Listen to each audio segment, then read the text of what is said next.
What is up? What's poppin'? You know it ain't no stopping. It is your boy, the International Sensei, and welcome to the Entity Dojo podcast, your source for every damn thing, man. Keep it right, keep it tight, and above all, please talk to me nice, man. And of course, it is February. It is no mystery that this is the month of Black History, man. And I'm not even gonna go like super deep into like a historical perspective. I'm just gonna chop it up about some beautiful Black people in this world that one inspire me and also just have done some amazing things, man. I think one of the dopest things is just being able to be so proud of your culture. And obviously it should be a year round thing. I mean, just this specific month is a month in the States in which you get to celebrate it even more and get to highlight different individuals. And I like it for some fact because there's certain people that you don't ever know about if this isn't a thing because they get especially highlighted and you get to do your research. Obviously, because people aren't just going to be sitting on the computer all day looking up this person, that person, this person, or whatever, in whatever fields that they are in. You know what I'm saying? So it's definitely really, really helpful to see that and to see like the different people that you never even knew about. Like for me, one of the biggest people that I didn't even know I was like a massive fan of in life was a voice actor named Phil LaMarr. And this dude has done all of my favorite characters. I mean, from Static Shock to Samurai Jack. He was on Jimmy Neutron. He was Bobby Stroganovsky. I mean, like, this dude has a catalog so freaking long. It's absolutely crazy. And you never really know about those kind of guys. You know what I'm saying? Like, they're not really put to the forefront. Voice actors in general, I mean, you're not going to be like, oh, let me look up who this guy is. You know what I'm saying? You're just like, oh, this is character super cool, blah, blah, blah. And you're just going to watch the show. As you get older, you're like, oh, wow, this person's a voice actor. This person was this voice. This person was that voice. You know what I'm saying? And it's so much fun to find that out. And it's so inspiring as well because oftentimes I feel like people think that there is not opportunities for people that look like us, the African Americans, Latinos, just people of color in general. And then you see guys like that in the forefront. And then obviously in other sports, you see a lot of people that look like you. So it's a very inspiring thing because it gives you something to look at or a benchmark to kind of reach for. Another voice actor, I'm not going to be all about voice actors, but another voice actor that I'm just like a big fan of is Regina Hall, and I didn't even know she was a voice actor until I started watching a lot of like Boondocks behind the scenes and stuff like that, which was crazy how she voiced both Huey and Riley on the show. Not saying that obviously not saying that a woman can't voice male characters, but I was just in shock that her of all people was a voice actor that can do multiple characters, do two of the same characters in that show, and be so distinct with the voices that she did for them, which is such an amazing skill to have. You know what I'm saying? Um, I just find it amazing. Like you have people from all walks of life, all different backgrounds. Wow, backgrounds that are black. I mean, whether you have like Haitian blood, Trinidadian blood, Latin blood, you have some of that culture of that African culture inside of you, and that's a beautiful thing. Obviously, another person that I'm massively big fan of is the late great Kobe Bryant. Of course, he did pass last week. I mean, he didn't pass last week, but it was a year ago last week. Or was it last? Yeah, it was. But he was just another person that was instrumental and a person that went from the absolute highest of highs in sports to the absolute highest of highs in film and in acting and stuff like that. He was able to win Academy Awards and all that crazy stuff like right after he retired. You know what I'm saying? So it's just great to see like those excellent individuals be able to be so multifaceted and be able to succeed in different avenues and different career paths. When it comes to the sports side, I think another amazing inspirational athlete, Simone Biles, the queen herself. I know she is preparing for the 2020 Olympics, well, technically 2021 Olympics in Tokyo, and I would love to see her just hit all the events. If she could walk away with all the medals, that would be outstanding. But if she could win the all-around again, that would be great. Simone Biles is a monster. I mean, really like defying the age gap in gymnastics. For those who don't really follow gymnastics, it's like freaking like you're like retired about like 18 in some cases. I mean, they a lot of these girls retire extremely young, or they go to like do college gymnastics. But there is like a very short window for gymnastics, like at like an Olympic level. A lot of people are like getting in there at like 16, maybe going to one Olympics and then they're out, or maybe making like a second one in their like early 20s. But seeing someone 24, 25 making an Olympic team for gymnastics is not unheard of, obviously, but it's really a crazy feat because I mean they take a beating, man, and for her to be able to stay healthy and still be the best, not like there's no argument, she is the best. To still be the best in gymnastics after all this time is absolutely crazy, man. So a big shout out to her.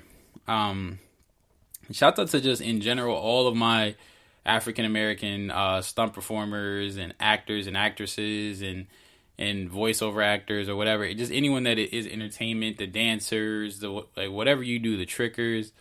Just a big shout out to all of y'all. I mean, there's so many. Like, I mean, the list is damn near endless. Like, I'm not gonna spend time just going through everybody's name, but just much love to them, just because you guys do a lot of just like creation and a lot of just self promotion that and it's in an industry that is very non POC dominant. You know what I'm saying? It's not a industry that's dominated by people of color. It's an industry that has a lot of opportunities for people of color, but is not necessarily dominated by people of color. But big shout out to a lot of you guys. I mean, I'm seeing so many different like people that are just making waves in dancing, making waves in acting. I'm doing my thing on the stunt end and things like that. So I gotta just show mad love and mad respect, because it's not an easy thing. It's not an easy field to start in. You know what I mean? It's difficult. It's difficult, especially because it's not the traditional route of what goes into a regular life. Everyone's like, oh, go to college, get a degree, work this 9 to 5, basically until you die. And now these people are like, you know what? No, I'm going to pursue my passion. I might be working sometimes 17 hours in a day, you know what I'm saying? But I'm going after what I actually want. So big shout out to y'all. Salute to you guys.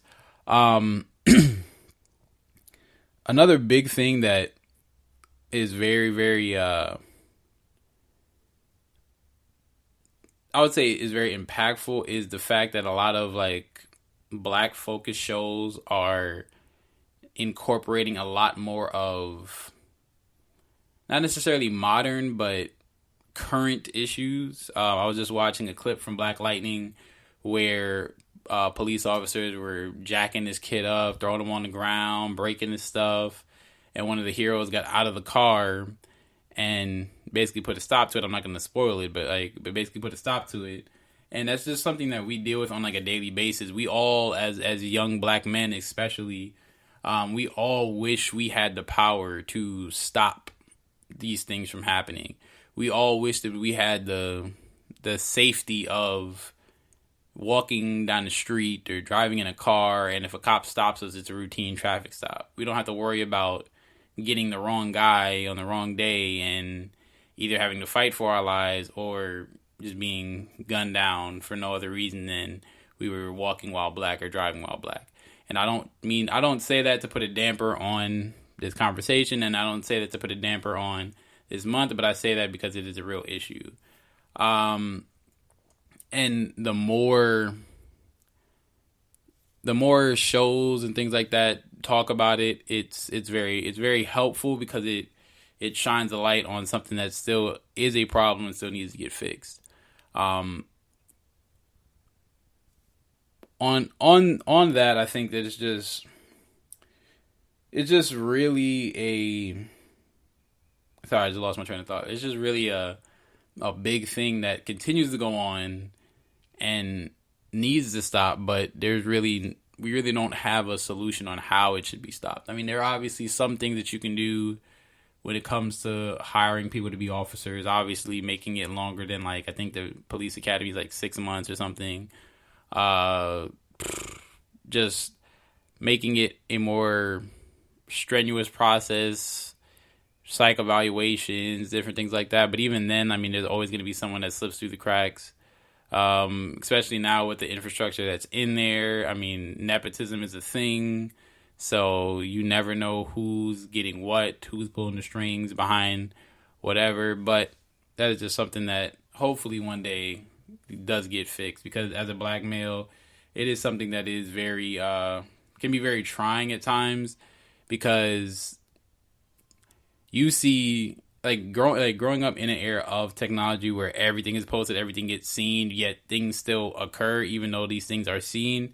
Like, we're not back in the times of Emmett Till and the times with even those were recorded, but like the times of which, like, the only thing that was seen was like a photo, and that stuff didn't get seen till like months later.